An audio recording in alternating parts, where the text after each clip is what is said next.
और माघी पूर्णिमा और 1 फरवरी के दिन ही 1377 में संत रविदास का जन्म हुआ था। संत शिरोमणि रविदास, जिनकी 649वीं जन्म जयंती हम मना रहे हैं। ये पवित्र दिवस था महोदय। संत रविदास जी का जब जन्म हुआ तो उस समय तुगलक वंश था, मुस्लिम शासकों का राज था, अत्याचार था और पूरा जीवन काल संत रविदास के समय में अत्याचार, धर्मांतरण, जजिया टैक्स, धार्मिक आयोजनों पर प्रतिबंध, मंदिरों का ध्वंसीकरण, ये तमाम चीज़ें उस समय संत रविदास के जीवन काल में चल रही थी। और महोदय तुगलक वंश और तमाम वंश ऐसे हैं जो रेडर, जिनके नाम पर दिल्ली में सड़कें बनी हैं और वो हमारी गुलामी की आज भी निशानी है सभापति महोदय। ये था संत रविदास जी ने पूरा वो अत्याचार देखा था। उन्हीं के समय में 1398 में तैमूर लंग में दिल्ली में नरसंहार किया था। उसने आते ही जो उसके पास 10,000 प्रिजनर ऑफ वॉर थे उनको मार दिया सबको, और फिर दिल्ली में एक एक करके हिंदुओं के घरों को निकाल निकाल करके उनकी उसी तरह से हत्या की गई जैसा इस वर्ष 24 अप्रैल 2025 को पहलगाम में हुआ महोदय। वही चीज सीन था दिल्ली में।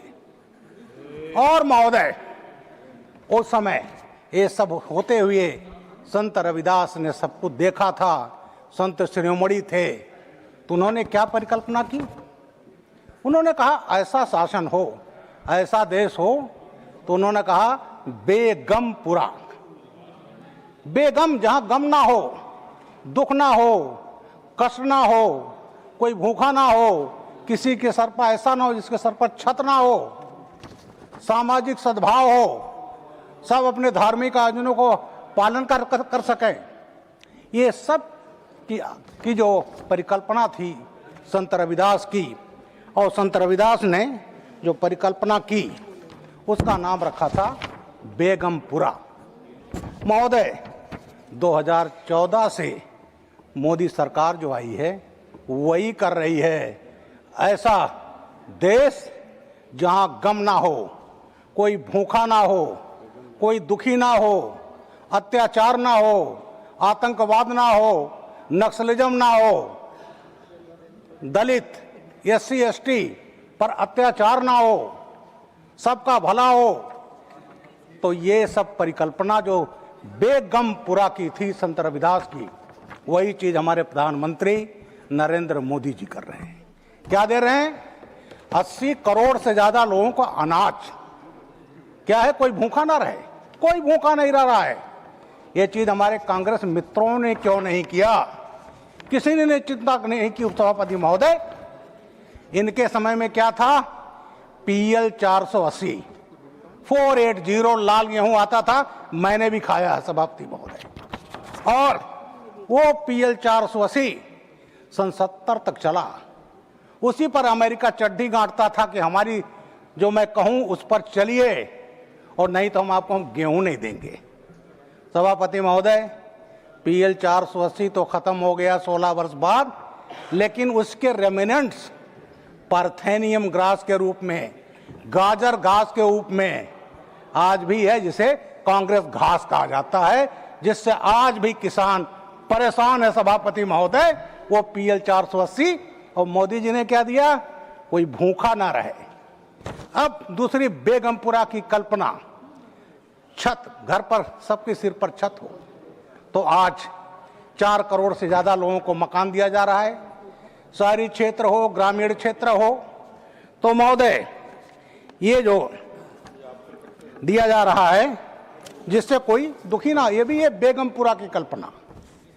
इसके अलावा महोदय विकसित भारत जी राम जी, गरीबों को, मजदूरों को पर्याप्त इन्होंने 100 दिन का दिया, हम 125 दिन का दे रहे हैं। महोदय पहले जी राम जी में लोगों को महीनों महीनों उनको मजदूरी नहीं मिलता था, और आज वो मजदूरी 1 हफ्ते में देना होगा और नहीं दिए तो उसको ब्याज देना पड़ेगा।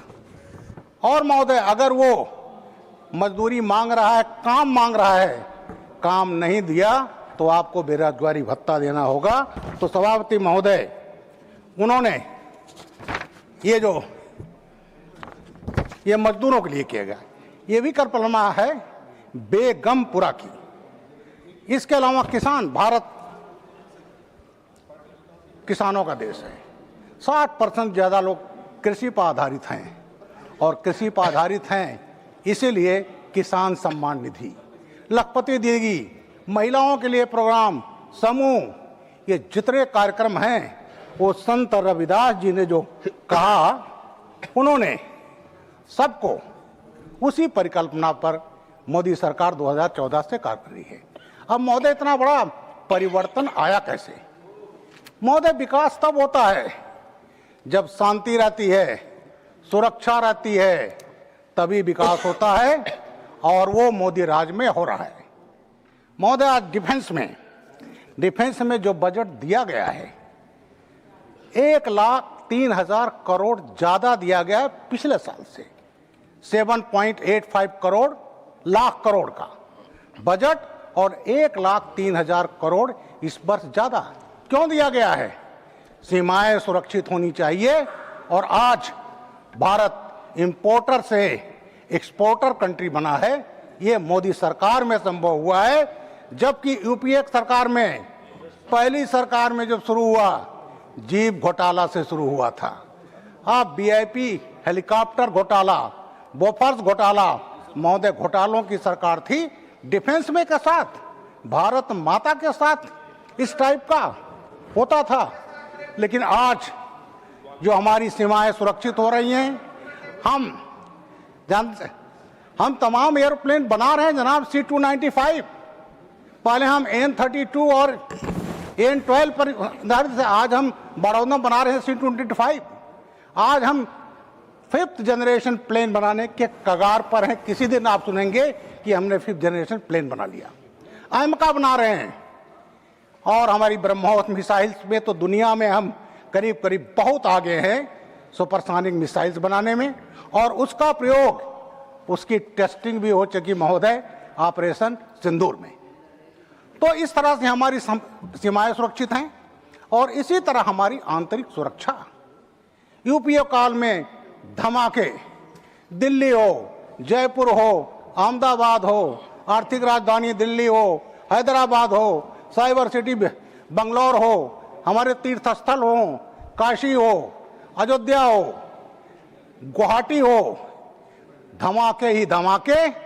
और वो धमाके जब होते थे तो ये उस पर कार्रवाई ना करके कहा जाता था भगवा आतंकवाद, फर्जी नैरेटिव कहे जाते थे महोदय। लेकिन जब मोदी सरकार आई तो इसको कहा गया जीरो टॉलरेंस, और जीरो टॉलरेंस हमने करके दिखाया। 2016 में जब इन्होंने किया हिमाकत सर्जिकल स्ट्राइक, 2019 किया बालाकोट पर एयर स्ट्राइक, और अब ऑपरेशन सिंदूर। महोदय, ये जो हमारी विरोधी पार्टियां हैं, हमारे कांग्रेस के मित्र हैं, जब वो हमने वहां पर स्ट्राइक किया तो कहते थे इसका सबूत क्या है?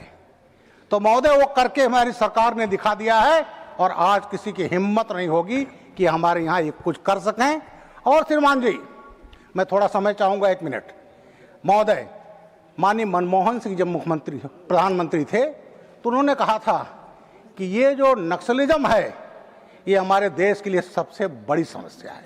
वो चाहते थे कि खत्म हो, लेकिन महोदय एक होता था, एक असंवैधानिक नेशनल एडवाइजरी काउंसिल, मैं नाम नहीं बताना चाहूँगा नेशनल एडवाइजरी काउंसिल की चेयरपर्सन कौन थी, लेकिन उसमें जो लोग ऐसे थे उन्होंने कहा नहीं, नक्सलियों के खिलाफ कोई कार्रवाई नहीं।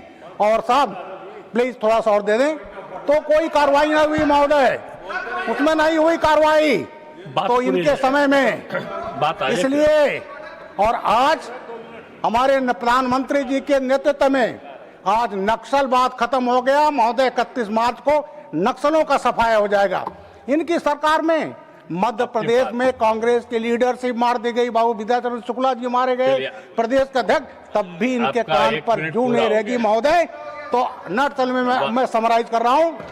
अब यहाँ पर शांति है, सुरक्षा है, इंटरनल सिक्योरिटी है, सीमाएं सुरक्षित हैं, तो सब संविधान का जो सपना था बेगमपुरा, तो बेगमपुरा की स्थापना हुई है। उपसभापति महोदय, इस देश में इन्हीं शब्दों के साथ बहुत बहुत धन्यवाद समय देने के लिए। धन्यवाद। आप भली भांति अवगत हैं कि जब किसी सदस्य के जो सम्मानित सदस्य का हो उसके बारे में कोई आक्षेप करना हो, नहीं नाम नहीं लिया उन्होंने किसी अरे का। मेरी बात तो सुनिए। मैं कहता हूं प्रधानमंत्री के लिए अभी 3 बातें, तो कहोगे आपने नाम नहीं लिया। नाम नहीं लिया। चलिए आप कहना क्या चाह रहे हैं इसमें? मैं ये कहना चाहता हूं, चेयरपर्सन यूपीए कह देने के साथ जो हमारी सदस्य थी, मेहरबानी करके वो सारा अंश कार्रवाई से निकाल दिया जाए, क्योंकि जब किसी सदस्य के बारे में मुझे लगता है चेयरपर्सन नाम नहीं लिया है। अगर चेयरपर्सन लिया होगा तो हट जाएगा। अगर चेयरपर्सन लिया होगा, चेयरपर्सन